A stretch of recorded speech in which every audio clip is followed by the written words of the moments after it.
My name's Alida. I'm a physiotherapist and I'm currently completing my studies in osteopathic medicine. Today I'd like to talk to you a little bit about lower back pain, its causes, and to give you some tools and tips to help prevent and relieve it.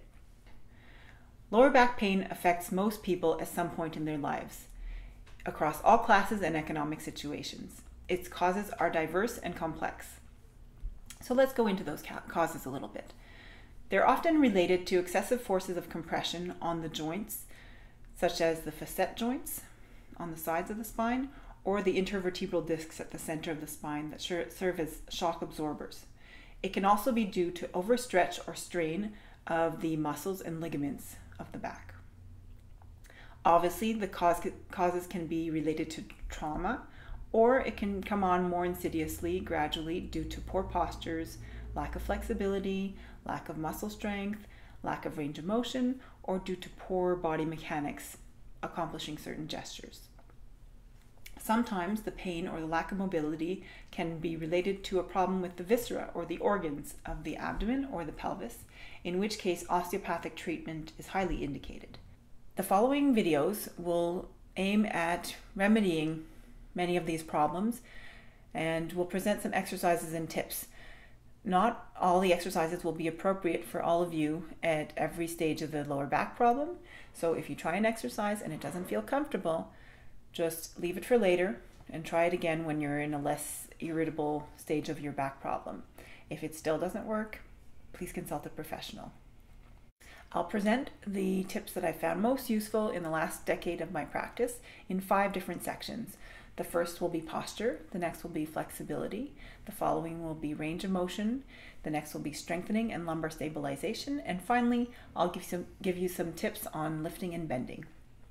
I hope the exercises will be useful to you. Enjoy.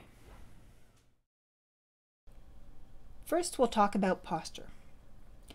In general, try to maintain the 3 basic curves of the spine, hollowing forward at the neck and lower back, and curving outward at the upper back. In sitting, pay particular attention to maintaining the hollow in your lower back.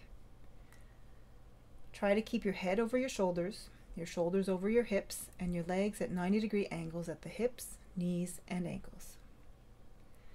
Become familiar with your sits bones. Rock back and forth on your buttock, forward and back as well as side to side, until you find the hardest, most stable part of your buttock. These are your sits bones.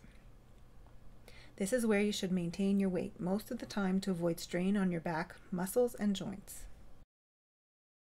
Also in sitting, it's useful to use a lumbar roll if sitting for a prolonged period. To use it, sit to the back of your seat, insert the lumbar roll just below your waist, and lean back. In standing, avoid asymmetrical postures. Avoid hyperextending the knees and back.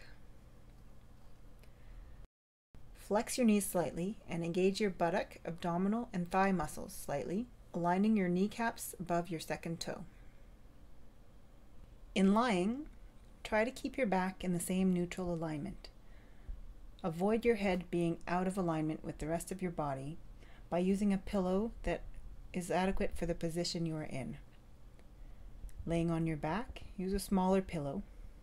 When lying on your side, use a slightly larger pillow in order to support your head in proper alignment with the rest of your spine without letting it drop downward or pushing it too far upward. Support your lower back by using a pillow between your legs to align your hips with the rest of the spine. Now we're going to talk about stretching and flexibility. It is important to maintain the muscles around the hips and the back supple. We'll begin with the psoas muscle. So for this one, you lay on your back, bring both knees to your chest and hold them. Then let one leg down to the bed. Press your knee downward for 10-second intervals with short pauses in between. Maintain the position for 1 minute, then bring the leg back up and change legs. If this does not pull at all in the groin area or thigh, do the same thing. Come to the edge of the bed and lay down. Begin from there so that your leg is hanging over the end of the bed. Now we'll do the hamstring muscles. Lie on your back. Bring one leg up to your chest, holding it behind the knee. Then push your heel to the ceiling until you feel a pull behind the knee. If it feels more comfortable, you can use a belt or a towel around your forefoot to hold up the leg. Maintain the position for 30 seconds to a minute and alternate sides, repeating 1 to 3 times. If there is also a buttock or leg pain, the piriformis muscles can be useful to stretch. Do this by lying on your back, bending one knee up and placing the same hand on the front of the knee. Place the other hand on the heel. Pull the heel toward your shoulder while gently pushing your knee away from you. Hold for 30 seconds to a minute and alternate sides, repeating 1 to 3 times on each side.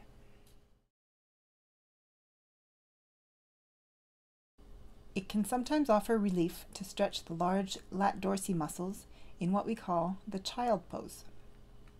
To do this, sit on your heels. Place your hands right in front of your knees and outstretch your arms as far forward as possible. Rest your forehead on the ground. To increase the stretch, press your elbows to the ground and your buttocks to your heels. If your abdomen feels squished, spread your legs to make it more comfortable. Breathe deeply and maintain the position for 45 seconds or longer according to comfort.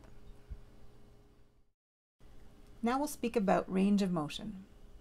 Sometimes the back has been maintained in a poor posture for too long and caused the bones and discs to be misaligned, leading to pain and loss of range of movement. Here are 2 exercises that I often recommend in these cases, especially in a population without severe arthritic issues. The first is called the cat. Kneel on your hands and knees. Make your back flat like a table. Now exhale slowly, pushing your belly up, rounding your back like an angry Halloween cat, and letting your head fall downward. Next, inhale slowly and let your back hollow as your belly relaxes, and you lift your head up till it can look straight forward. Repeat slowly for about 10 times in each direction. If one direction is uncomfortable, either go only to the point of mild discomfort or go only to the tabletop position.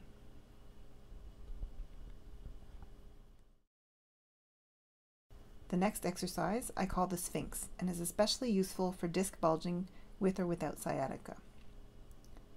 Lie on your stomach. Place your hands flat under your shoulders as if to do a push-up. Lift your head and shoulders up, leaving your hips on the ground. Lower slowly and repeat 10 times, letting your lower back get a bit more hollow each time. Next, we'll talk about strengthening. Gaining strength and endurance in the muscles that support your back is key in recovering from a prolonged back injury or to preventing a more serious problem. This is the basic exercise on which we will add many variations. It aims at recruiting the deepest abdominal muscles that serve as a corset for the lumbar area by lifting the spine and supporting it. Lie on your back with your knees bent. Exhale slowly and as long as you can through pursed lips, while gently pushing your navel and lower belly away from your belt line and down towards your spine. At first, it can be useful to make an S sound while exhaling, and you can feel your muscles work by placing 2 fingers on either side of your lower abdomen near your iliac or hip bones. I call the next one the dying bug exercise. Begin with the same position and deep abdominal contractions. Add on a slow extension of one leg while exhaling. Try to keep your back flat on the mat. Inhale while holding the back flat, then bring the leg back in slowly while exhaling the navel to the spine once again. Put the leg down and begin again with the other leg. Repeat several times, alternating legs until you find yourself having difficulty holding the back flat. The following exercise I call the Superman exercise. Lie on your belly, contract your abdomen slightly. Then lift your head and arms off the ground. Next, lift your legs up off the ground too. Hold for 10 seconds and repeat 10 times. You can also do alternating leg and opposite arm. Lifting the right arm and left leg, then lifting the left leg and right arm.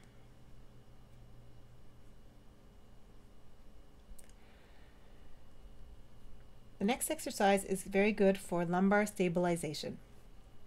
Begin by kneeling on your hands and knees.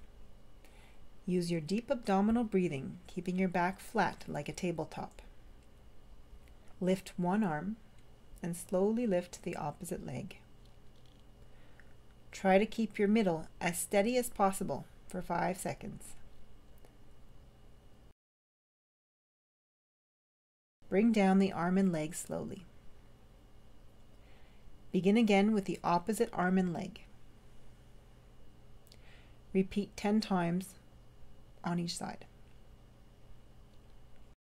The following exercise I call the frog.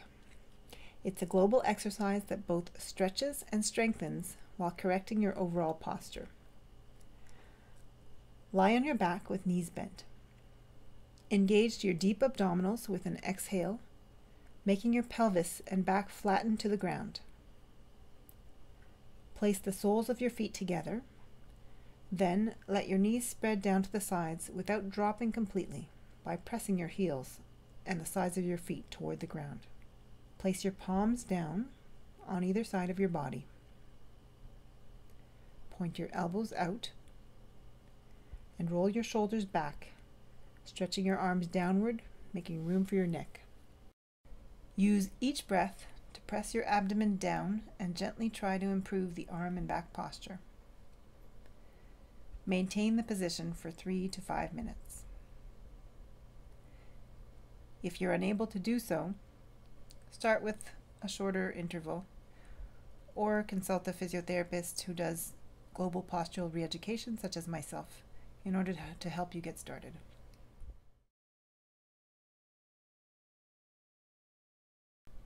Next, we'll talk about bending and lifting.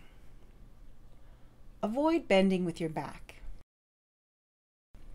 Keep the lower back lordosis and bend with your hips and knees.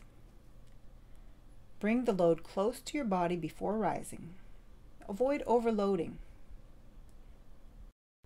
Don't twist while lifting. Use your abs and exhale as you lift. Thank you for watching my videos. I hope they've proven useful to you. Now remember, these exercises were in no way made to replace the consultation with a qualified professional. If your pain should persist or cease to improve, please do consult a physiotherapist or osteopath, especially if it begins to travel towards the leg, as this may be a sign of it getting worse. I look forward to meeting you in the future to help you optimize your health.